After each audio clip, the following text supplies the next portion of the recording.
Chicken Little. Once upon a time there lived in a tiny house with a pebbly roof and a little red chimney a dear little chicken named Chicken Little. One morning as she was scratching in her garden, a pebble fell off the roof and hit her on the head. "Oh, dear me," she cried, "the sky is falling. I must go and tell the king." And away she ran down the road. By and by she met Henny Penny, with a basket of eggs under her wing, on the way to the store. "Where are you going?" asked Henny Penny. "Oh, I'm going to tell the king the sky is falling," answered Chicken Little. "How do you know the sky is falling?" asked Henny Penny. "Because a piece of it fell on my head," she replied. "May I come with you?" begged Henny Penny. "Certainly," answered Chicken Little, and opening her little pink parasol, for the sun was hot, she hastened on, followed by Henny Penny. But a dusty road is no place for pretty feathered dresses, and turning up a shady lane they met Cocky Locky. "Cock-a-doodle-doo, the sky is lovely blue," he crowed. "Don't be too sure," answered Henny Penny. "Where are you two going?" asked Cocky Locky. "Oh, we are going to tell the king the sky is falling," answered Henny Penny. "How do you know?" "Chicken Little told me," said Henny Penny. "A piece of it fell on my head," cried Chicken Little.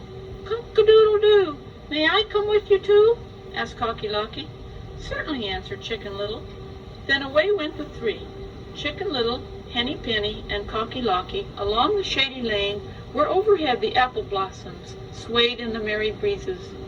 By and by they came to a pond where they met Ducky Daddles. "Where are you three going?" he asked, paddling up the bank so he could hear better. "The sky is falling, and we are going to tell the king," answered Cocky Locky. "How do you know?" asked Ducky Daddles. "Henny Penny told me," said Cocky Locky. "Chicken Little told me," said Henny Penny. "A piece of it fell on my head," cried Chicken Little. "May I come with you?" asked Ducky Daddles. "Certainly," they answered. So they went along, but not so very fast, because Ducky Daddles was poky slow on his feet, although he could swim very well. By and by, whom should they meet but Goosey Poosey, carrying a basket of gooseberries to market. "Where are you four going?" she asked. "The sky is falling, and we are going to tell the king," answered Ducky Daddles. "How do you know it is falling?" "Cocky Locky told me," answered Ducky Daddles. "Henny Penny told me," said Cocky Locky. "Chicken Little told me," said Henny Penny. "A piece of it fell on my head," cried Chicken Little. "May I come with you?" asked Goosey Poosey. "Certainly," said Chicken Little. Then tightening the strings on her blue sunbonnet, Goosey Poosey followed Chicken Little, Henny Penny, Cocky Locky, and Ducky Daddles until they met Turkey Lurkey, strutting around the old barnyard. "Where are you five going?" asked Turkey Lurkey. "The sky is falling, and we're going to tell the king," answered Goosey Poosey. "How do you know?" asked Turkey Lurkey. "Ducky Daddles told me so," answered Goosey Poosey. "Cocky Locky told me," answered Ducky Daddles. "Henny Penny told me," said Cocky Locky.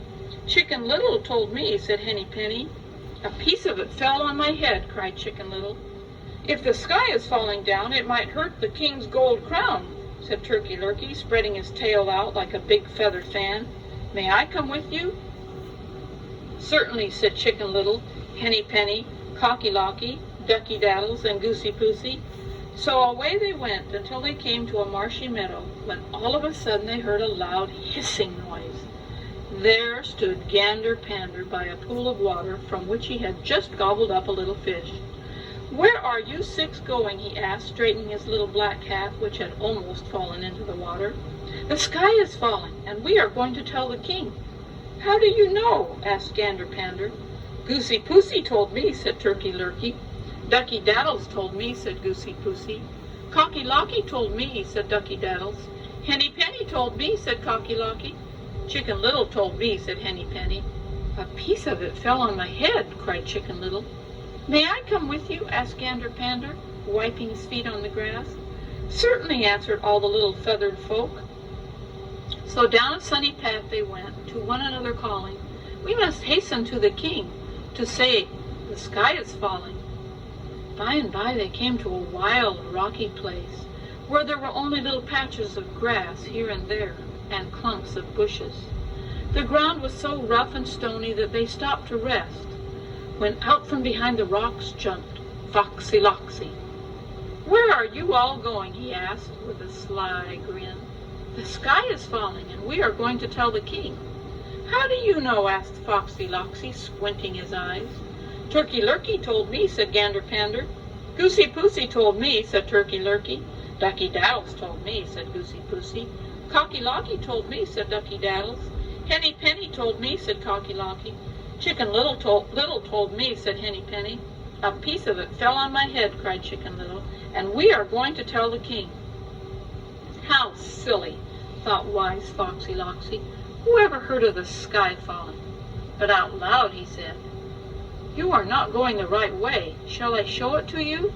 Oh, certainly, they all answered, and they followed Foxy Loxy up the stony path, through the rocks and the bushes, up the side of the hill, until they came to a narrow, dark hole. The door of Foxy Loxy's cave in the rocks, but of course the trusting little feathered people didn't know that. This is a short way to the king's palace. You'll soon get there if you follow me. I will go in first, said Foxy Loxy. Just as the little feathered folk crowded around the dark, narrow hole, eager to follow the sly fox, a little gray squirrel with very bright eyes jumped out from the bushes and whispered, Don't go in! Don't go in! See the fox's cruel grin? All your little necks he'll wring, and you'll never see the king. But the sharp ears of Foxy Loxy heard the warning, and quick as a wink he turned and caught Gander Pander.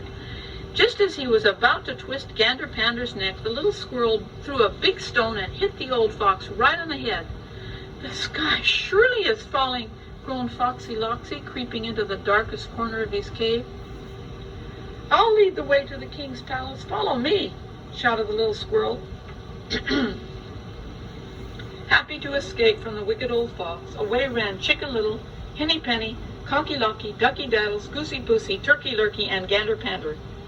By and by they came to the beautiful palace in which lived the wise king, and following the little squirrel into the throne room, they all shouted at once, Good and wise king, we have come to warn you that the sky is falling. How do you know the sky is falling, my good subjects? Answered the king.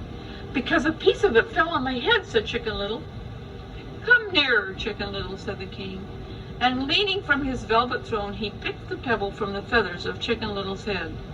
You see, it was only a little pebble, and not part of the sky at all, said the king.